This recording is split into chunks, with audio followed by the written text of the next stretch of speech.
มาพี่น้องเห็นลูกไส้เคยบ่ป้าก็คิดว่ามันสิหูจังว่าผู้ใดเป็นพ่อของมันคอยคิดอยู่มันเป็นโนเลี้ยงเฮาอีหยังกะยาเฮาเลี้ยงผ้ามันใหญ่อาศัยมาสิต่างติดต่างมือวันนี้ก็สิต้องสิมันหนีตะเลิดเปิดพไปอยู่นอกพอมันละอีหยังกะยาไปไหนเมื่อบักต้นกล้าไปอยู่น้ำแดงของมันอีเท่าไรกับผมมีความหมายสำหรับพ่อปู่อีลาประเด็นเป็นต้นไปอีหยังกะยาเสือการอ่านก็อีเท่าดำก่อนอีเท่าดำอีเท่าดำโอ้ยได้ยินแต่เพลินมาเจ้าลำดำเขาว่าลำแล้วใดคิดไปคะนึงพอเขาว่าลำยังหนอลำยังหนอคิดหอดที่จำทุกกันได้ก่อนนะแล้วเพียงเสียแล้วมาหอดเดี๋ยวนี้ไอ้มองหอมาแน่เด้อมึงตายก็ตายเท่าดำมาแล้วมาแล้วดำป้ายำอีเท่าดำอันนี้ได้รับว่าอีเท่าดำมันเป็นเท่าดำโคตรนะมาจากแล้วก็คุณตีนด้านนั้นอันนี้ก็ตุ๊กอันนี้ก็มาจากแล้ว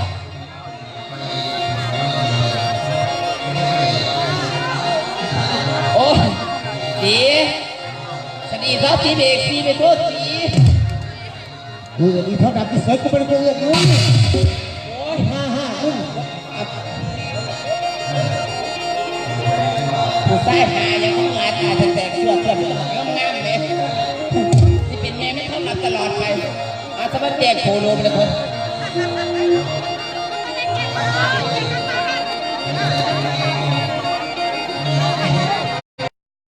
อีเท่าดำไม่ใช่ไหมนี่ตกลงกันได้แต่ตัวนี้ตก55ก็มึงเห็นกระตุ้นเลี้ยงกันตัวไอ้นั่นสิไอ้เอิญลำไม้ยังไงอีเท่าดำมาเลยพี่มาดิอีเท่านี่มึงมากก็ดีแล้วมึงหัวมันนี่มาลูกไส้ตัวนี้เขาพวกนั้นมันแรงหนีไปเลยเปิดไปเยอะพอมันแรงนี่แต่มึงเห็นนี่โถอยู่ดูมันสิไปใส่กระเดื่องของมันดอกอายเห็นเป็นใหญ่เป็นบาพอสิไปใส่ข้าก็หูไปหูมาอยู่ดอกอีเท่าดำกูเรียกมันบ้าผ้ามันไงกูก็อาศัยแต่ตามติดตามมึงของกูให้มันไปฆ่าไปขายแค่กูมึงหูไปธรรมดาทั้งนั้นจังเลยมันจะกลับมาดอกอายให้อายจะสิกลับยังกระเดื่องของมันหลังจากมันต้นกล้ามันไปยืนกับพอมันแล้วมันรู้ว่าพอไหนเป็นพอของมันมึงก็ไม่มีความหมายสำหรับปีนี้เท่าดำนับจากนี้เป็นต้นไปมึงจะกูขาดที่หัวเขาเมียไอ้สาวมึงจะเจ๊งโง่ที่ว่ามึงก็จะเกมเลยสิให้เราไปอยู่มึงจะไปยืนเสียเดียวมึงกลับมามึงไปไหนมึงไปเท่าไหร่อีกเท่านั้นมึงเสนออะไรเลยคอยแน่ที่จะกับพี่โทษนายบ้านเขาเดนในบ้านอะไรให้เขาก็ต้องมาคอย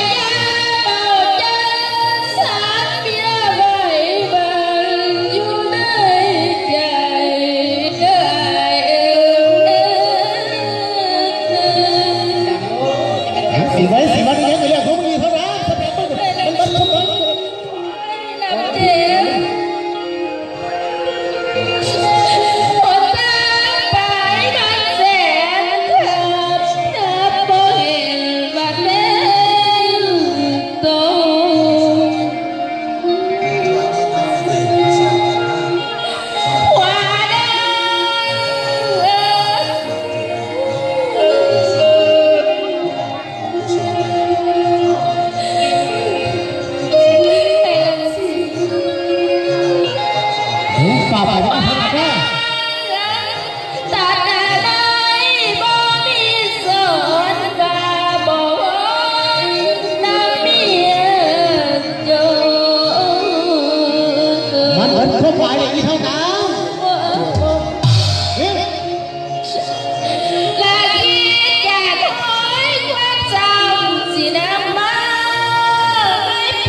สิไปได้ยังไงยังไงเดี๋ยว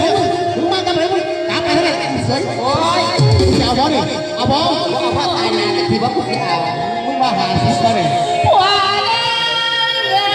ยทางสิไปดอกอิวดอกเย็ดเถิด ใครบอกว่าตะกี้มาหักมาแพ้มันจะเอาไปดี มันเป็นคนไม้แล้วสวย ให้คิดได้กี่แน่เด้อ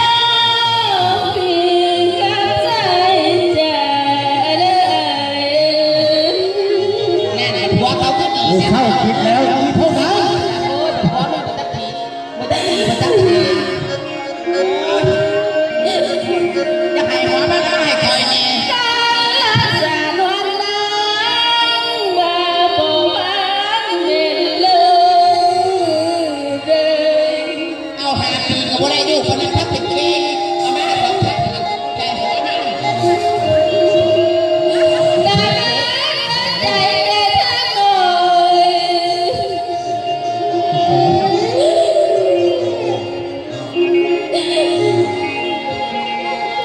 ตาน้ำตาเลยพี่หน่อย พวกผู้เจ้ามากแล้วคือใต้แดดมันจะมากจะหาเขาเสียแซว นี่เท่านั้น ลาพี่หน่อย ไปแดดไปเข้าไปอยู่ก็อยู่แม่มั้ง ลายาสุเป็นเจื้อจังหน่อย แก้วแล้วหัวตอมันหาพอดีมันตออยู่เท่าไหร่ ตาลาผู้สวย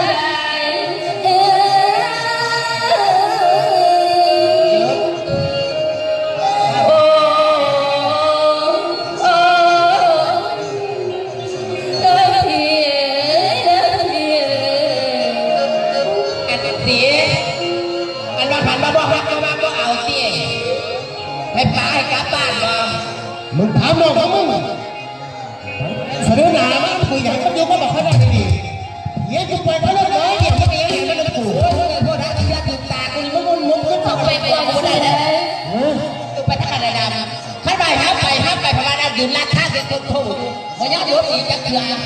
เห็นแล้วบ้าเถิดเอ๋วันนั้นที่เราตามหาไม่แน่เองนะก็ซื้อวัดแต่แพ้เนี่ยก็ได้ก็ได้ยินเสียงว่าก็ซื้อวัดไปมาก็ซื้อวัดบริขายหรอกคนนั้นเห็นหน้าตาไหมว้ายคนทักผิดแม่ไม่เพิ่งคนใส่พ่อแพ้โอ้ขอบใจเด้ออยู่ดีๆให้รัก อีเท่ากับมันดีเท่าโอ้ยจะเป็นสบายเลย ตัวนี้กับคนก็เอาทุกกันเพราะว่าคนไทยมันนิสัยไม่ดีเจ้าตาตาตีขัดแย้งกันก็ไปตั้งไหนหาเถื่อน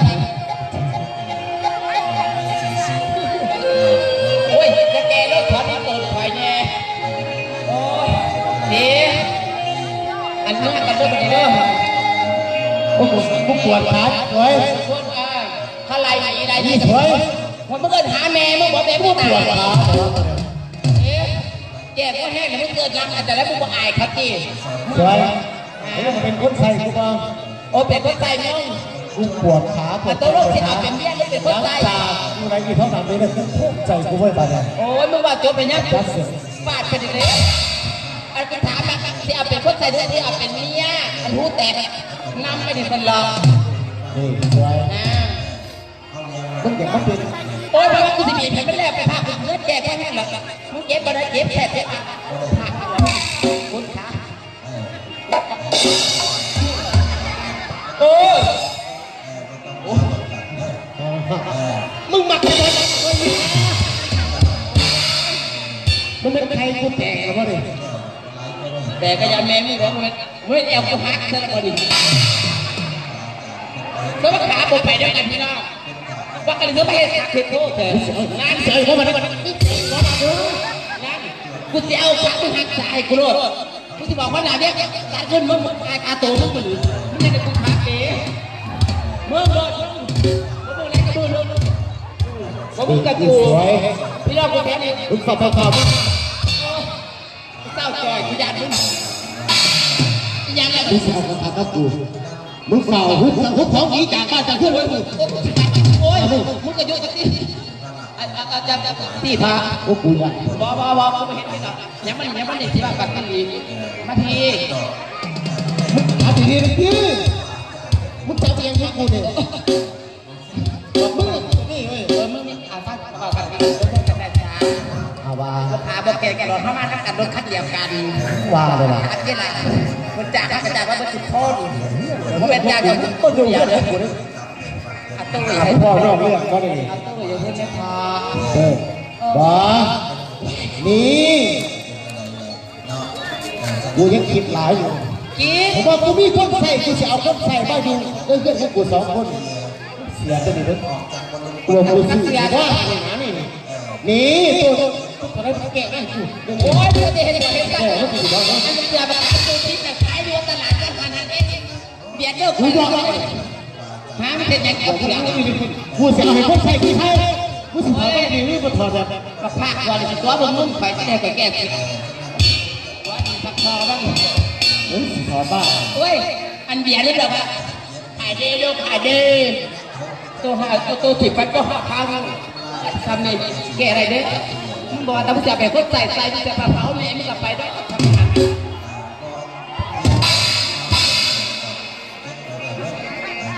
สบายเสือทำดี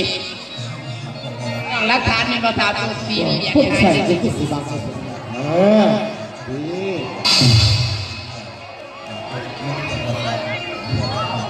สิเมื่อแล้วเป็นพันเขาอยู่แม่ ก็มีกันแม่นี่แหละเลย โอ้ยแม่กระเบกโคตรไม่อยู่แล้วนึกถึงแม่ตัว อีห้า อีหยา ตลาดนัดกู ไม่ นี่ ได้ตื่นอีหาได้ตื่นสวยดิ นี่ที่นี่ โอ้ สวย ตื่นกูตอน เอา เช้า มา เดี๋ยวสิฮักมันบ้า มึงเสียเอามาให้ดูดีๆ แก แก จะ ตา มึ เพิ่ ง ม จะเอาตัวอีหัน นี่ตัวดีคนใส่ที่บางคน เปลี่ยนยังไงเอากระโปรงแค่ซัก เฮ้ยโกงกับแม่อีห้าพี่แม่บัดกูเบิด อันนี้ก็แก้ยากแก้จ้าอันถ้าติดขาตายก็แก้ยากไม่ได้ครับ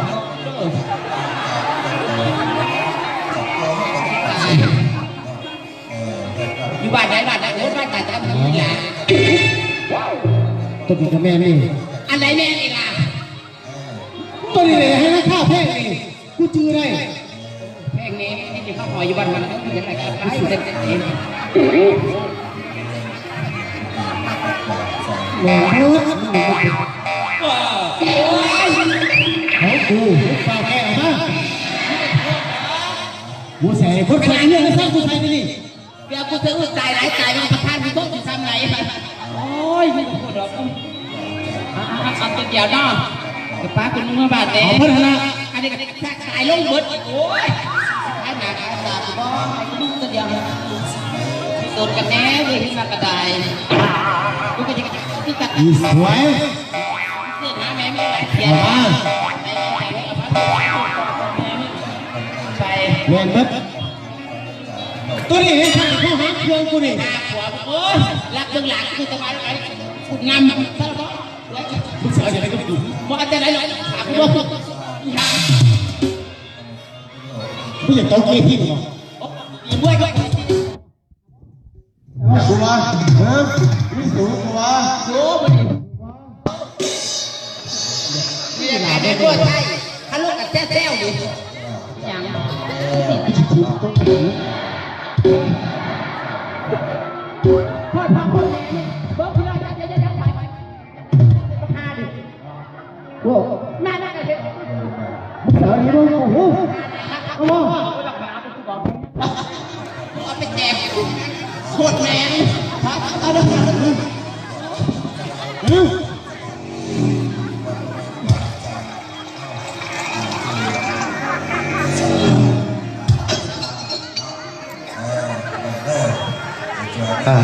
จ้าโอเคนะ